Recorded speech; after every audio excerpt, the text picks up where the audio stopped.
Hi, it's Gwen from Hummingbird Tarot, and today I'm doing a video response to Anthony's 31 Days of Tarot. If you like this video, please give it a thumbs up and subscribe, and don't forget to hit the bell so you're notified when I upload a new video. So today is day 21. What cards relate to you personally in the tarot deck, and what cards do you actually have a relationship with? The first card, that when I see it gives me a smile, and that's the Judgment card. And this is a card that came up when I was first considering coming out about being a tarot reader to my family and close friends. Some of my friends knew, but most of them didn't. And I was really nervous about that. I didn't know how it was going to go over. And I received this card here. I do have some Catholics in my family and others that are extremely religious, and I was very concerned about their reaction and how it was going to affect our relationship if I shared with them that I was a tarot reader.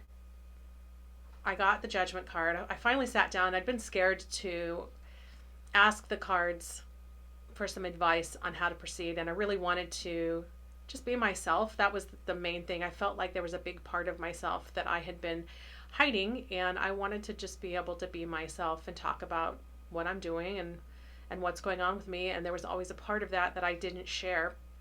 And I got the Judgment card, and that was actually the last little push that led me to go ahead and share. And I couldn't believe how much of a non-issue it was. For the people that I was worried about the most finding out, it really wasn't a big deal, and they didn't even care.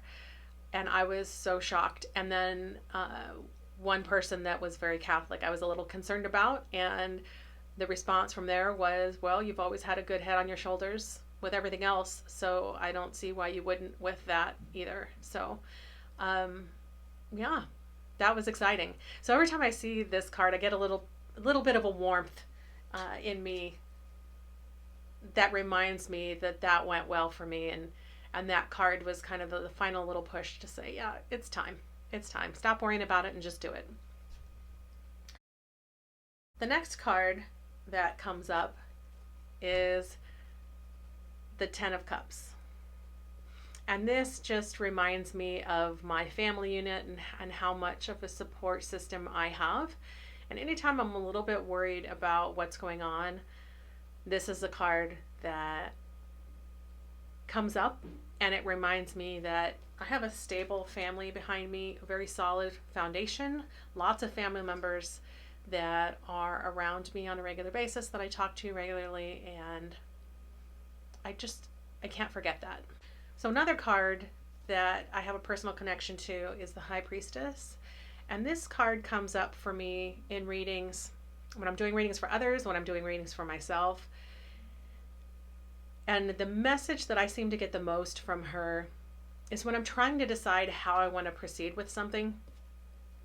And she's the cut the BS message to me. Like, you really know what you want. Why are you wasting your time worrying about this? Why aren't you moving forward? You know what you want. You know how you want to proceed. Just do it. Just stop complaining. Stop creating obstacles for yourself and just do it. And you know, for her, the High Priestess, you know, she's all about, you know, she knows what's behind that curtain, but she's not going to let you in unless you are truthful and honest and coming from a good place. And that this card reminds me to get back to that, get back to what I really wanted, get back to the heart and the root of the matter, and forget about all the extra stuff, the extra noise that's getting in the way. And the next card is the Nine of Swords, and this card is a stalker card for me. This is the second year running now, and this card reminds me of my father. I shared this in one of my other videos. My father had ALS, and he was sick for 6 years before he passed away with that, and always seemed to maintain a very positive attitude and didn't let it get him down. And often he was pretty beat up and had a lot going on physically, but really tried to see the brighter side of things and stay on his feet and stay positive for us. And every time I see this card, that reminds me of his strength and his positive attitude.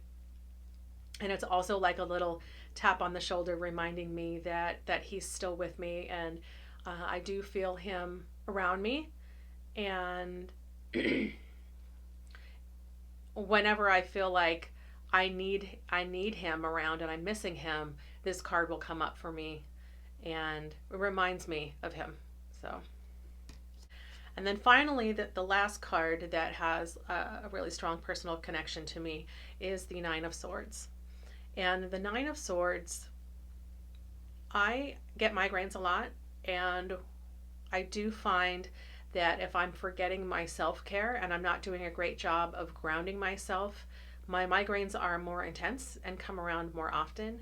And when I see this card and it comes up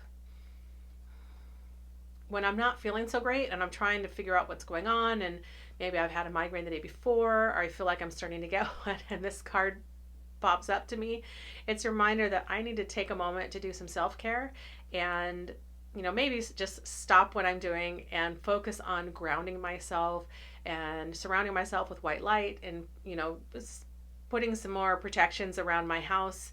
And as soon as I do that, I definitely get some relief in the headache area for me. And that is a reminder to just take care of myself. So I'm curious, do you have any cards that have a personal connection for you? Share them down in the comments. I'd love to hear from you. And I can't wait to see what others of you that make videos have to share. And I thank you for stopping by, and I'll see you on the next time around.